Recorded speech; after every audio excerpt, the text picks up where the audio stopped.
Et donc, ce matin, nous voulons réfléchir justement sur ces enjeux, sur cette question, comment puis-je être une influence là où le Seigneur m'a placé? Nous sommes appelés à briller, n'est-ce pas? Que votre lumière brille dans les ténèbres.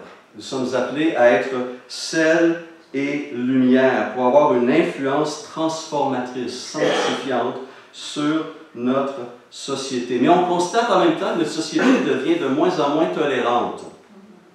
Ces libertés religieuses sont remises en question.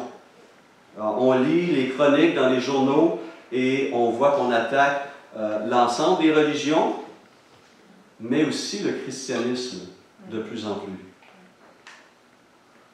On veut taire notre voix sur la place publique, alors que nous sommes citoyens comme tous les autres, et nous avons les mêmes droits, et nous avons le droit de faire connaître nos valeurs, n'est-ce pas? Alors, dans un tel contexte, comment être sel et lumière? Comment réagir devant une société qui partage de moins en moins nos valeurs? Comment rendre, pour reprendre une expression de l'apôtre Paul à son collègue Tite, comment rendre la doctrine de Dieu attrayante aux yeux du monde? Eh bien, je pense que nous pouvons trouver une réponse à ces questions dans une lettre qui a été écrite il y a plus de 2600 ans. Une lettre qui a été rédigée par un prophète, le prophète Jérémie, à des exilés israélites qui se sont retrouvés à Babylone. Alors, ces exilés qui se retrouvaient là ne savaient pas trop comment se comporter. Ils se retrouvaient dans une culture qui leur était étrangère, aspiraient à retourner chez eux, en Judée. Et déjà, de faux prophètes s'élevaient auprès de ces exilés pour dire « Dans 2 ans, là, on est de retour chez nous, l'Éternel va nous libérer et on va être de nouveau à Jérusalem. Dans 2 ans. » Mais c'était de faux prophètes. Mais certains étaient alors, se posaient la question, mais qu'est-ce qu'on fait alors dans un tel contexte? Est-ce qu'on met notre vie en pause pendant 2 ans? Est-ce qu'on forme des communautés fermées sur elles-mêmes, repliées sur elles-mêmes, le temps qu'on puisse retourner chez nous? Après tout, se retrouver à Babylone, ça ne va pas être évident. Eh bien, je crois que cette lettre que Dieu a dictée à Jérémie a beaucoup à nous enseigner sur la manière dont Dieu s'attend à ce que nous nous comportions dans ce monde, dans notre ville, dans notre milieu de travail, pour briller au nom de Jésus-Christ. Alors, je vous invite à prendre avec moi Jérémie, chapitre 29, où nous retrouvons cette lettre du prophète. Jérémie, chapitre 29, et je vais vous lire les versets 1 à 7. Voici le contenu de la lettre que le prophète Jérémie envoya de Jérusalem au reste des anciens en exil, aux prêtres, aux prophètes et à tout le peuple, à ceux que Nebuchadnezzar avait amenés en exil de Jérusalem à Babylone. C'était après le départ de Jérusalem du roi Jéconia, de la reine, des eunuques, des chefs de Juda et de Jérusalem, des charpentiers et des serruriers.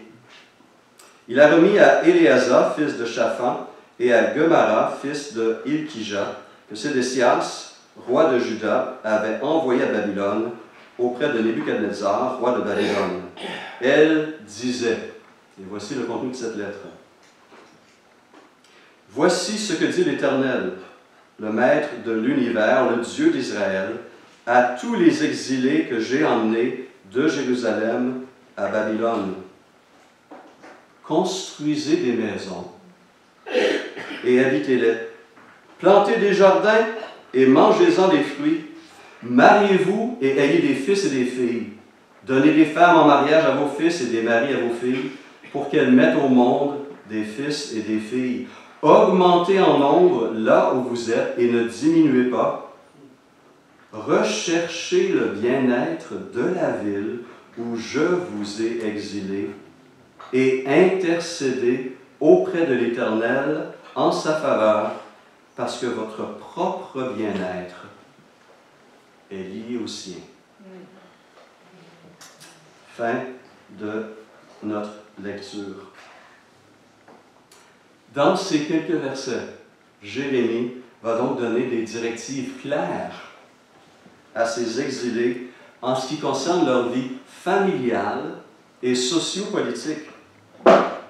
Et en ce qui concerne leur propre famille, il les encourage à faire 3 choses, toutes simples, qui sont à la portée de tout citoyen, de toute personne, de tout croyant. Premièrement, construisez des maisons et habitez-les. Deuxièmement, plantez des jardins et en mangez les fruits, mangez-en les fruits. Et troisièmement, ayez des enfants et plus tard, mariez-les afin que le cycle de la vie se poursuive là où il se trouve et donnez ainsi un avenir au peuple. Dans sa prière sacerdotale, en Jean 17, Jésus dira ceci de nous, ses disciples, au Père. Je leur ai donné ta parole, et le monde les a haïs, parce qu'ils ne sont pas du monde. Si on m'insulte comme ça, t'es pas du monde, toi, ça me fait très plaisir. Comme moi, dit Jésus, je ne suis pas du monde. Je ne te prie pas de les ôter du monde. Vous avez bien compris, hein? Je ne te prie pas de les ôter du monde, mais de les préserver du malin. Ils ne sont pas du monde comme moi, je ne suis pas du monde. Sanctifie-les par ta vérité. Ta parole est la vérité. Comme tu m'as envoyé dans le monde, je les ai aussi envoyés dans le monde. Quoique nous ne soyons pas du monde, la volonté de Christ est que nous y habitions. Il nous envoie dans le monde et donc nous avons encore aujourd'hui une mission à accomplir dans ce monde. Alors ces exilés comme nous étaient encouragés à vivre pleinement leur vie ici-bas et établir des foyers solides. Avoir des enfants, en prendre soin. C'était déjà et c'est toujours toute une belle et noble tâche, n'est-ce pas? Une tâche qui est essentielle, l'une des plus importantes tâches qu'un être humain puisse exercer. Donner la vie, en prendre soin et la préparer à vivre dans ce monde. C'est une tâche glorieuse, exigeante, mais qui est une bénédiction non seulement pour nos enfants, mais pour la société dans laquelle ils vont grandir. Et la parole est même très dure envers ceux qui refusent d'accomplir cet aspect de leur mission fondamentale. Ces parents qui refusent. 1 Timothée 5,8 dit ceci: « Si quelqu'un n'a pas soin des siens, et principalement de ceux de sa famille, il a renié la foi. Il est pire qu'un infidèle, écrit Paul à Timothée. » Des paroles qui sont dures, n'est-ce pas? Mais qui veut faire ressortir l'importance de la famille et la noble tâche que les parents sont appelés à accomplir. En éduquant mes enfants dans les voies du Seigneur, en les préparant pour être des citoyens engagés dans leur milieu de vie, je contribue à bénir ma société et à honorer le nom de Jésus-Christ. Mais notre tâche, notre appel ne se résume pas à cela. Si elle se résumait à cela, ce serait facile de justifier une certaine forme d'isolationnisme, n'est-ce pas? Le monde est dangereux, le monde est méchant, donc je vais mettre une barrière, on va mettre des verrous, on ferme les volets et on reste chez nous. Et certains chrétiens évangéliques ont une mentalité un peu isolationniste aussi. Mais ce n'est pas à cela que le Seigneur nous appelle. Ce n'est pas ce que Dieu veut pour nous. Sa lettre aux exilés va plus loin. Il leur demande de changer d'attitude. Écoutez bien ça. Il leur demande de changer d'attitude envers Babylone. Babylone, qui est reconnue à travers les Écritures comme la ville des hommes corrompus. Et qu'est-ce que Dieu dit aux exilés à travers Jérémie? de rechercher son bien et de prier pour elle. Wow! Ça remet en question peut-être certaines attitudes, n'est-ce pas, que nous avons envers Babylone et envers les villes et peut-être notre propre ville. Et que donne-t-il comme raison pour agir ainsi?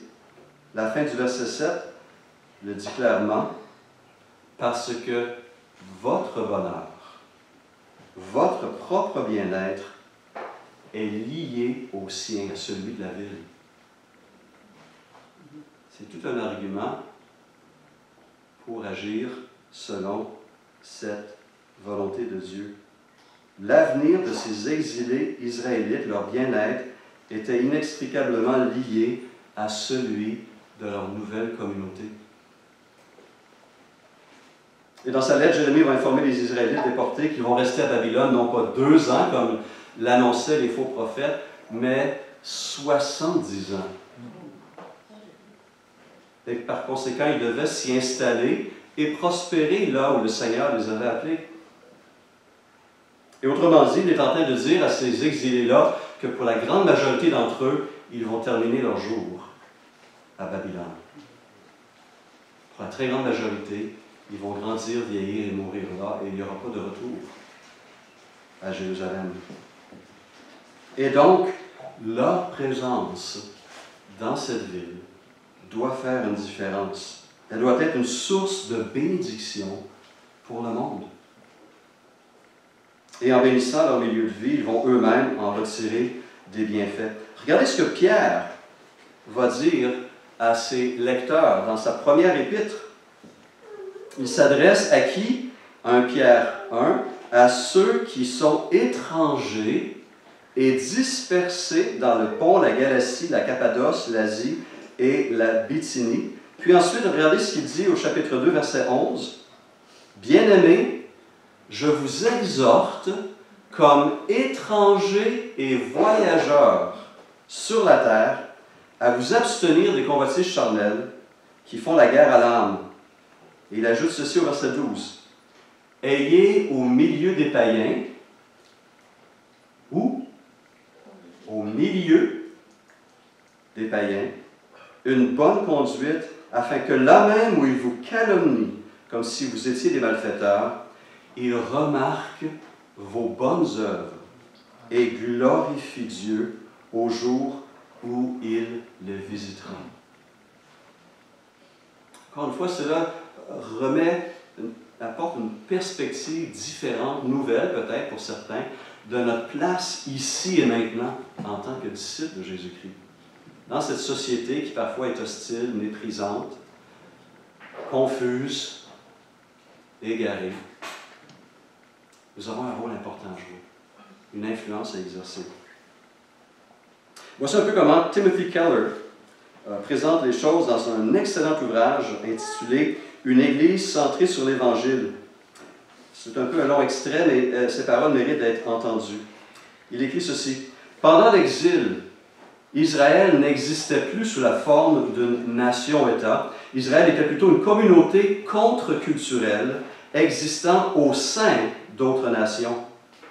À plusieurs égards, c'est aussi le cas de l'Église.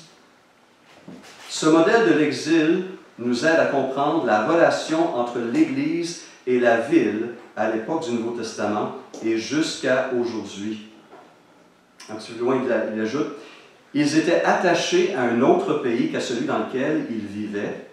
Ils vivaient dans leur pays de résidence et participaient pleinement à la vie de ce pays.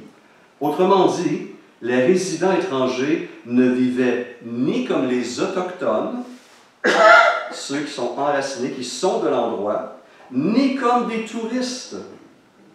Ils n'étaient pas enracinés de manière permanente dans leur milieu de vie, mais ils n'étaient pas non plus de simples voyageurs ne faisant que passer. » Je trouve que cette façon de voir notre place dans cette société, dans ce monde, est fascinante. Ni autochtones, enracinés, identiques à la culture, ni simples visiteurs, on prend nos photos et on passe au prochain endroit. Et dans cette description-là, on constate qu'il y a une tension, on vit dans une tension, n'est-ce pas? On est tiraillé entre ces différents rôles. Mais cette tension est importante parce qu'elle va nous préserver de deux extrêmes dangereux. L'assimilation ou encore l'isolement. On se coupe de ce monde et on n'y exerce plus aucune influence. On cesse d'être lumière, on cesse d'être sel. Ce n'est pas l'appel que le Seigneur nous a donné en tant que peuple de Dieu. Je cite à nouveau Keller. Il dit, le plus frappant, c'est que Dieu les appelle à se mettre au service de la ville. Ils doivent utiliser leurs ressources pour le bien commun. De Genèse 11 à l'Apocalypse, Babylone est l'incarnation d'une civilisation bâtie sur l'égoïsme, l'orgueil et la violence, la ville ultime des humains. Et les valeurs de cette ville contrastent de manière absolue avec celles de la cité de Dieu. Pourtant, ici, les habitants de la cité de Dieu sont appelés à devenir les meilleurs résidents possibles de cette ville des hommes. Dieu n'ordonne pas aux Juifs exilés d'attaquer, de mépriser ou de fuir la ville, mais rechercher sa paix, d'aimer la ville tout en s'y multipliant. Et en pensant au rôle de Paul au 1er siècle, Keller dit « Toutes les villes du monde deviennent les cibles de la mission de Dieu. Qu'il s'agisse des centres commerciaux comme Corinthe, des centres intellectuels comme Athènes, des centres religieux comme Éphèse, ou d'une capitale politique et militaire comme Rome. » La ville est importante dans les plans de Dieu. Et, comme le dit Keller, elle devient les cibles de la mission de Dieu. Et si on prend le temps de lire notre Bible, n'est-ce pas, on va réaliser qu'il y a une foule d'exemples positifs qui nous sont donnés, en commençant par Joseph, n'est-ce pas? Un esclave israélite vendu par ses frères,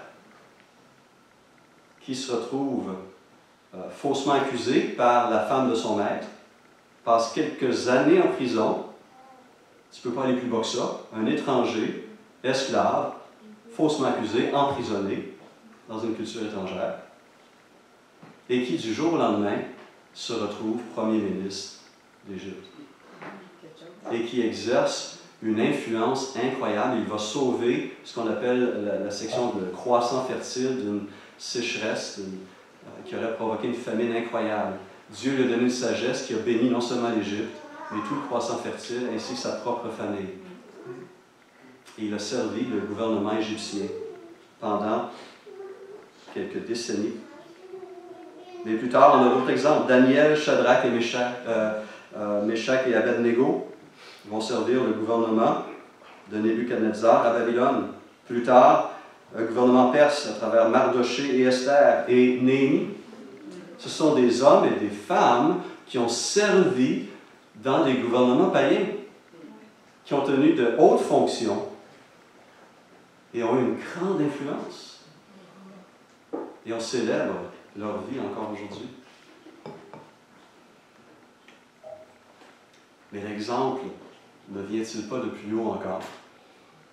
Notre Seigneur Jésus lui-même, qui existant en forme de Dieu, n'a pas regardé son égalité avec Dieu comme une proie arrachée, mais il s'est dépouillé lui-même en prenant une forme de serviteur, en devenant semblable aux hommes. Philippiens 2.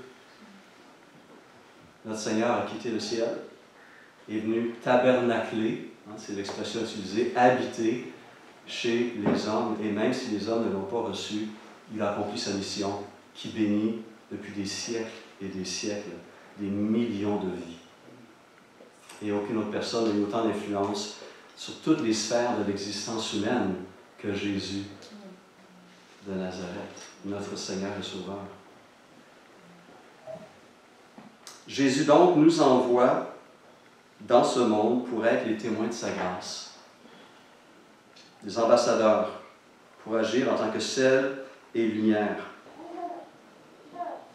Alors ce matin, à quoi ça ressemble d'être sel et lumière dans un tel contexte? Comment puis-je contribuer à la prospérité, au bien-être, le shalom, n'est-ce pas, l'harmonie, le bien de ma ville, de ma province ou de mon pays? Eh bien, encore une fois, à la base, ce sont des choses simples, mais aussi profondes et importantes. Premièrement, en éduquant les enfants que le Seigneur nous a donnés dans les voies de Dieu. Leur communiquer les valeurs du royaume. Rappelons-nous comment l'identité des Israélites était forte. Imaginez un Joseph qui, à l'âge de 17 ans, est trahi par ses frères, vendu comme esclave, amené dans une terre étrangère, mais qui demeure ferme pour son Dieu, même s'il est coupé de sa famille, coupé de son milieu, il demeure ferme pour son Dieu. Cela, c'est parce qu'il a été bien instruit dans sa jeunesse. Il a intégré les valeurs de la parole à ce moment-là. Les parents ont un rôle incroyable à cet effet-là, de préparer une nouvelle génération d'hommes et de femmes qui vont être une bénédiction en vivant selon les principes de justice, d'intégrité. Imaginez le fait qu'on inculque à nos enfants des valeurs comme le respect des autorités, l'amour de son prochain, l'humilité, la générosité, l'intégrité. Nous contribuons à former une prochaine génération qui va richement bénir cette société qui a besoin de gens qui vivent selon ces valeurs-là. Même si la plupart ne veulent pas adopter ces valeurs, elles vont en bénéficier. Et donc, lorsqu'on passe du temps avec nos enfants pour leur lire et les instruire dans la parole de Dieu, nous facilitons l'action du Saint-Esprit dans leur vie. Et ça, c'est profondément précieux. En tant que disciples de Jésus-Christ, nous devons aussi maintenir une vie spirituelle et une vie ecclésiale dynamique. C'est un moyen naturel que Dieu nous donne, n'est-ce pas?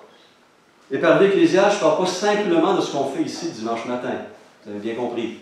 La vie ecclésiale déborde le cadre du dimanche matin et déborde le cadre de ces 4 murs. Comment on vit cette communauté nouvelle, n'est-ce pas? Quel type de communion fraternelle est-ce que je vais avoir? Comment vais-je mettre mes dons spirituels, mes talents naturels au service du peuple de Dieu et de l'Église de Jésus-Christ? Comment vais-je soutenir ses ministères, participer à sa mission? Rappelons-nous que Paul, dans ses voyages missionnaires, n'a pas simplement prêché l'Évangile à des individus. Il n'a pas simplement conduit des individus à Christ. Avant de quitter une ville, que faisait-il? Il rassemblait ces individus en communauté de foi. L'Église est au centre, au cœur du plan de Dieu. Le monde a besoin de l'Église et nous avons besoin de nos frères et de nos sœurs pour maintenir une vision claire, un appel clair sur nos vies. Ils persévéraient dans la communion fraternelle, dans la fraction du pain et dans les prières. Ils étaient chaque jour tous ensemble assidus au temple. Ils rompaient le pain dans les maisons. Une vie communautaire, collective, glorieuse qui était vécue par les tout premiers chrétiens en Jérusalem. Et l'auteur, Luc, nous dit au verset 47 d'Acte 2 qu'il trouvait faveur auprès de tout le peuple. Leur vie était une source de bénédiction. On va bénir notre communauté en étant aussi soi-même des citoyens modèles. Dans des choses aussi simples que payer nos taxes, exercer nos droits, nos privilèges, et se montrer intègre et juste dans nos agissements envers nos voisins, être de bons travailleurs. Notre vie professionnelle a un impact majeur sur le cours de notre société. Pensez-y un instant, nous passons 40% de notre temps de veille au travail ou dans un cadre professionnel. 40%! On passe quoi? 2-3% de notre temps à l'Église? 40% de notre temps dans un cadre professionnel. Et la Bible a beaucoup à dire aussi sur cela. Comment puis-je briller pour Christ en tant que travailleur, en tant qu'ouvrier, en tant que patron? Ainsi, tout le monde en sort gagnant. Et Christ est glorifié. 1 Corinthiens 10, 32. Ne soyez en scandale ni aux Grecs, ni aux Juifs, ni à l'Église de Dieu, de la même manière que moi aussi je m'efforce en toutes choses de complaire à tous, cherchant non mon avantage, mais celui du plus grand nombre, afin qu'ils soient sauvés. Et aussi, bien sûr, en soutenant le bien partout où il est pratiqué. Galates 6, verset 9 dit « Ne nous lassons pas de faire le bien, car quoi? Nous moissonnerons au temps convenable, si nous ne nous relâchons pas. Ainsi donc, pendant que nous en avons l'occasion, pratiquons le bien envers tous, et surtout envers les frères en la foi. » Comment votre communauté peut-elle soutenir le bien? En quoi contribue-t-elle au bien-être de la ville de Saint-Constant? Collectivement. Individuellement, on peut le faire de différentes façons, mais collectivement, quel impact avez-vous? Comment bénissez-vous votre ville, votre quartier? Quels seraient les moyens que le Seigneur pourrait utiliser pour accomplir cela? Ça, c'est à vous à répondre. Et une dernière chose qui est mentionnée, en priant pour la cité. Jérémie 29, verset 7, nous dit « Et priez l'Éternel en sa faveur. Recherchez le bien de la ville où je vous ai mené en captivité et priez en sa faveur, même s'il s'agit de Babylone. » Alors, Saint-Constant, c'est pas si pire, hein? Ça passe bien, pas plus facile. Quelques 661 ans plus tard, l'apôtre Paul va reprendre essentiellement la même exhortation, et peut-être qu'il a été inspiré de ce texte de Jérémie, lorsqu'il va écrire à Timothée. Et notez ceci, 1 Timothée 2, une lettre qui a été écrite à Timothée pour l'aider à bien diriger une église, à bien prendre soin d'une église. Et voici ce qu'il dit au chapitre 2, verset 1er. « J'exhorte donc, avant toute chose, » donc c'est prioritaire dans l'esprit de Paul, à faire des prières, des cris de joie. Non, ça, c'est pas des cris de joie. À faire des prières, des supplications, des requêtes, des actions de grâce pour tous les hommes, pour les rois et pour tous ceux qui sont élevés en dignité, pour vos premiers ministres, vos ministres et vos députés, pour votre mère, afin que nous menions une vie paisible et tranquille, en toute piété et honnêteté. Cela est bon et agréable devant Dieu. Wow! Lorsqu'on prend le temps de prier pour nos autorités, cela fait plaisir à Dieu. C'est des prières selon son cœur. Et cela va contribuer, on l'espère, à créer une société plus juste, en demandant à ses dirigeants de passer des lois justes, marquées par la compassion, par la protection des plus vulnérables, pour la paix sociale. Nos dirigeants ont besoin de nous. Ils ne le savent pas, mais ils ont besoin de nous et on les soutient par la prière. Quels vont être les résultats d'une telle obéissance à cet appel de Dieu? Jérémie 29, verset 7, « Votre propre bien-être est lié au sien, ou comme le dit la version Sommeur, de sa prospérité, la prospérité de la ville dépend la vôtre. » Une vie paisible et tranquille, comme on vient de le voir dans 1 Timothée 2, et comme Paul va le dire à Tite au chapitre 2, verset 10 de sa lettre, en agissant ainsi, nous rendrons attrayant l'enseignement de Dieu, notre Sauveur. Les gens vont le voir vivre, ils vont dire, c'est comme ça qu'on voudrait vivre. Ils vont vouloir peut-être savoir, mais comment vous faites? Pourquoi? D'où ça vient? Et là, de nos actions viendront des paroles qui vont conduire à Christ. et nous pourrons défendre avec douceur et respect l'espérance qui est en nous et honorer le nom de notre Seigneur Jésus. Il y a d'autres possibilités d'influence, n'est-ce pas? En vous affiliant à l'Alliance évangélique du Canada et en soutenant ce que nous faisons à travers le pays. En s'engageant, peut-être certains ici pourront un jour s'engager en politique, sait-on jamais, municipale, provinciale ou fédérale, ou en exerçant une profession d'une manière intègre et juste et compétente pour bénir le nom de Christ et bénir sa communauté. Mais ce qu'on retrouve dans cette lettre, ce sont des choses qui sont accessibles, faciles en quelque sorte pour chacun d'entre nous. Des moyens simples d'être lumière et de bénir notre société. Que le Seigneur nous fortifie dans cette belle résolution et que son nom soit glorifié. Prions.